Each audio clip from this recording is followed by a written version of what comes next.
Hello friends, welcome to Rama semi kitchen. திரும்ப உங்களை சந்திக்கல ரொம்ப சந்தோஷம். இன்றைக்கி நான் என்னோடய காலையில் பிரேக்ஃபாஸ்ட் வந்து உருளைக்கிழங்கு பூரி செஞ்சேன். அதை உங்களுக்கு நான் எப்படி செய்யுதுன்றதை நான் சொல்லித்தரேன். இது வந்து கிழங்கு ரொம்ப ஈஸியான மெத்தடில் நான் செஞ்சுருக்கேன். டேஸ்டியாக ஹோட்டலில் சாப்பிட்ற மாதிரியே இருக்கும், எந்த மசாலா ஐட்டம்ஸும் இல்லாமல். பூரியும் நம்மளுக்கு நல்லா புஷ்ஷுன்னு எப்போவுமே இருக்கணும். எண்ணெயும் குடிக்காமல் எப்படி பூரி செய்யலாம், டேஸ்டியான ஒரு மசாலா கிழங்கு எப்படி செய்யலான்றதை இன்றைக்கி நான் உங்களுக்கு வந்து என்னோடய பிரேக்ஃபாஸ்ட் ரெசிபியை உங்களுக்கு நான் போட்டிருக்கேன். கண்டிப்பாக இந்த பூரி கிழங்கை நீங்கள் பார்த்துட்டு உங்களோட லைக்ஸ் அண்ட் கமெண்ட்ஸ் எங்களுக்கு அனுப்புங்க. கண்டிப்பாக மறக்காமல் சப்ஸ்கிரைப் பண்ணுங்கள். இப்போ நம்ம பூரி கிழங்குக்கு என்னென்ன தேவையான பொருட்கள்னு பார்க்கலாம். கோதுமை மாவு 1/2 கிலோ. நம்ம மாவில் வந்து பூரி வந்து புஷ்ஷுன்னு இருக்கணும், எப்போவுமே நம்ம வந்து புஷ்ஷுன்னு இருக்கணுன்றதுக்காக நம்ம ரவை போட்டோன்னா அதே மாதிரி இருக்கும். 2 ஸ்பூன் ரவை அதுக்காக எடுத்து வச்சுருக்கேன். தேவையான அளவுக்கு மஞ்சத்தூள், உப்பு, கடலைப்பருப்பு, தாளிக்க கடுகு, உருளைக்கிழங்கு நான் வேக வச்சு எடுத்து வச்சுருக்கேன். நம்மளுக்கு வந்து எவ்வளோ அளவு தேவையோ அந்த அளவுக்கு நம்ம கிழங்கு எடுத்துக்கலாம். வெங்காயம் இது மாதிரி நல்லா பெருசாக ஒரு 1/2 கிலோ வெங்காயம் கட் பண்ணி வச்சுருக்கேன். பச்சை மிளகா ஒரு 5 பச்சை மிளகா, கொத்தமல்லி. நம்மளுக்கு பூரி பொரிச்சு எடுக்கிறதுக்கு தேவையான அளவுக்கு எண்ணெய். இப்போ நம்ம வந்து சப்பாத்தி மாவு எப்படி பிசையுதுன்னு பார்ப்போம். 1/2 கிலோ மாவில் 2 ஸ்பூன் ரவை. நம்ம ரவை போட்டோம்னா உங்களுக்கு வந்து புஷ்ஷுன்னு இருக்கும் எப்பவுமே பூரி. இந்த மாவுக்கு தேவையான அளவுக்கு உப்பு,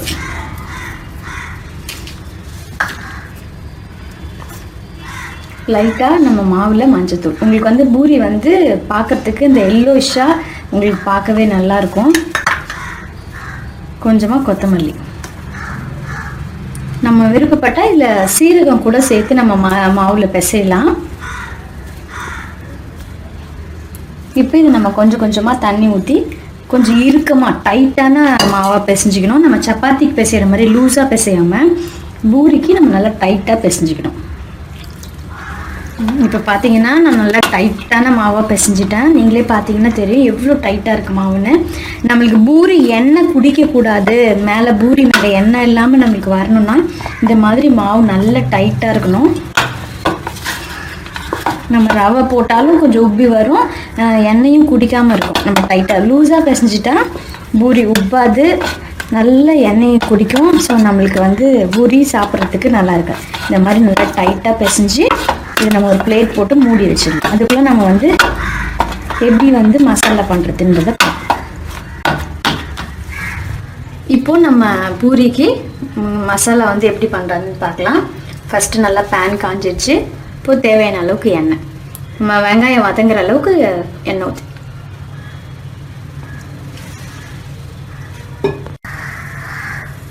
இப்போது எண்ணெய் வந்து காஞ்சதுக்கப்புறம் கடுகு,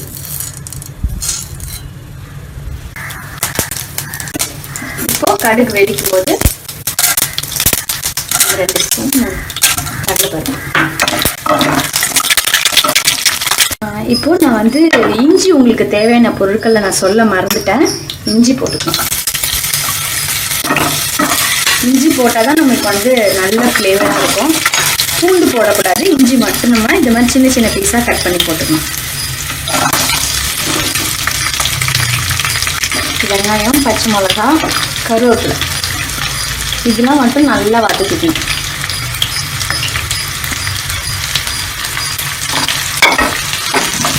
உங்களுக்கு ரொம்ப வதங்க வேணாம், கொஞ்சம் நம்ம கலர் மாறி உங்களுக்கு ஒரு 5 நிமிஷம் வதக்கினா போதும். ரொம்ப கிழங்கு மசாலாவுக்கு நம்ம வதக்கக்கூடாது.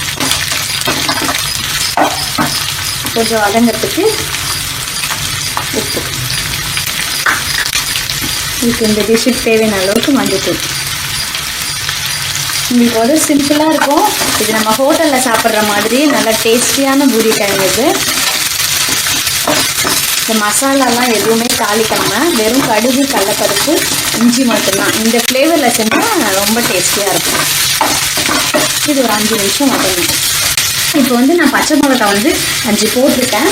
சப்போஸ் இந்த காரம் வந்து பத்தலை, தேவைப்பட்டுச்சு அப்படின்னா நம்ம கொஞ்சமாக வந்து காரத்தூள் சேர்த்துக்கலாம். இப்போது நான் பார்த்தீங்கன்னா வெங்காயம் நல்லா வதங்கிடுச்சு. இந்த ஸ்டேஜில் இருந்தால் போதும், ரொம்ப நம்மளுக்கு வதங்கக்கூடாது. பூரி கிழங்குக்கு இந்த மாதிரி ஸ்டேஜில் வதங்கிட்ட அப்புறம் நம்ம வந்து உருளைக்கிழங்கு பாயில் பண்ண உருளைக்கிழங்கை நம்ம மசிச்சு வச்சுருக்கோம்.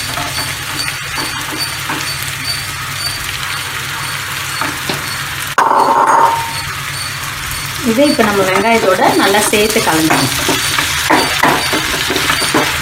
நான் வந்து எப்பவுமே கொஞ்சமாக வந்து காரப்பொடி சேர்ப்பேன். இது வந்து ஆப்ஷனல் தான், இது கண்டிப்பாக சேர்க்கணும்னு கிடையாது, கொஞ்சமாக. இது ஒரு வித்தியாசமாக ஒரு சின்ன டேஸ்ட் கொடுக்கும் உங்களுக்கு. அது எண்ணெயில் இந்த மாதிரி வதக்கும் போது தான் சேர்க்கணும்.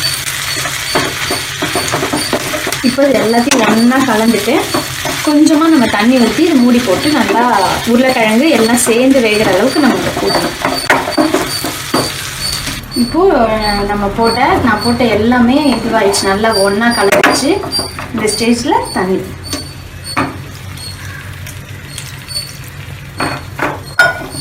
இதெல்லாம் சேர்ந்து ஒன்றா நல்லா கொதிக்கணும்.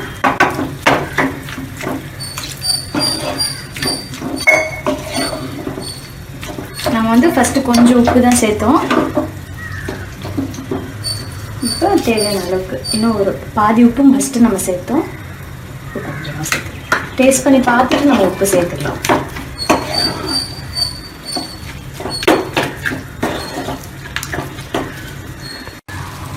இன்னும் கொஞ்சம் நல்லா தண்ணி ஊற்றிட்டு நம்ம போட்ட எல்லாம் சேர்ந்து நல்லா கொதிக்கணும்.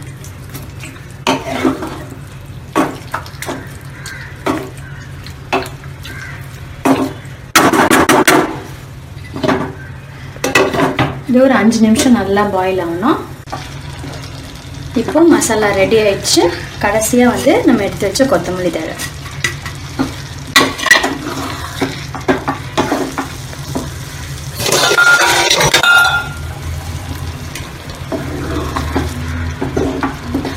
இப்போ நம்ம பூரி மசாலா ரெடி ஆயிடுச்சு. இது ஆறினோடனே உங்களுக்கு இன்னும் நல்லா திக்காயிடும், உங்களுக்கு சாப்பிட்றதுக்கு கரெக்டாக இருக்கும். இப்போ இதை நம்ம ஆஃப் பண்ணிவிட்டு பூரி எப்படி பண்ணுறதுன்னு பார்க்கலாம். நம்ம பூரி எப்படி இந்த மாவு நல்லா ஊறிடுச்சு உங்களுக்கு. இப்போ நம்ம சின்ன சின்ன பால்ஸாக உருட்டிக்கணும். கொஞ்சமாக மாவு எடுத்து இந்த சைஸில் உருட்டிக்கணும். நம்ம அதை ஆல்ரெடி உருட்டி வச்சுருக்கேன். இப்போ இதை நான் எப்படின்னு பார்க்கலாம்.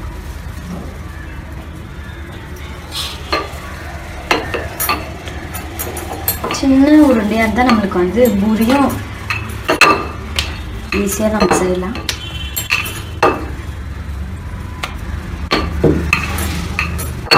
ரொம்ப மெலிசாக நம்ம பூரி உருட்டக்கூடாது.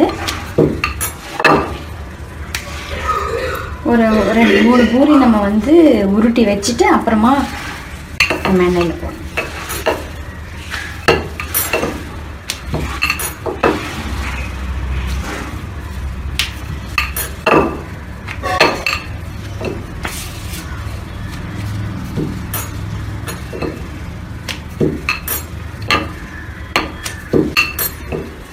உங்களுக்கு இந்த திக்னஸ் வந்து பூரிக்கு இருந்தால் கரெக்டாக இருக்கும். இதுக்கு மேலே தடியாகவும் இருக்கக்கூடாது, மெலிசாகவும் இருக்கக்கூடாது. இப்போ நம்ம எண்ணெய் காஞ்சிச்சா பார்க்கலாம். ஒரு சின்ன பீஸ் மாவு போட்டால் நம்மளுக்கு டக்குன்னு மேலே வருது.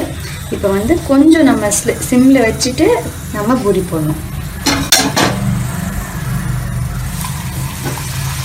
போட்ட உடனே மேலே இந்த மாதிரி எண்ணெய் எடுத்து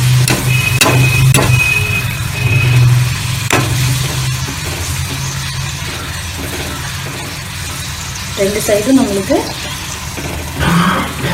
கலர் வர வரைக்கும் வெயிட் பண்ணுங்க.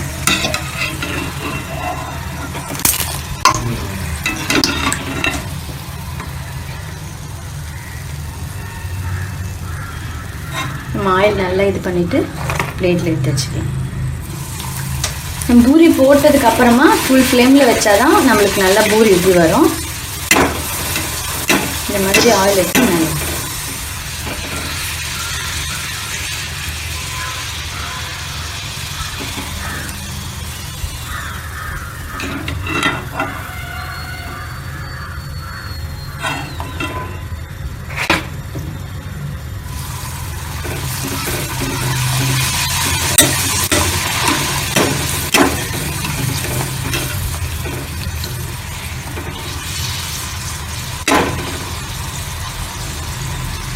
நம்ம ஒரு பூரி வந்து நம்ம போடுற விதத்தில் தான் இருக்குது.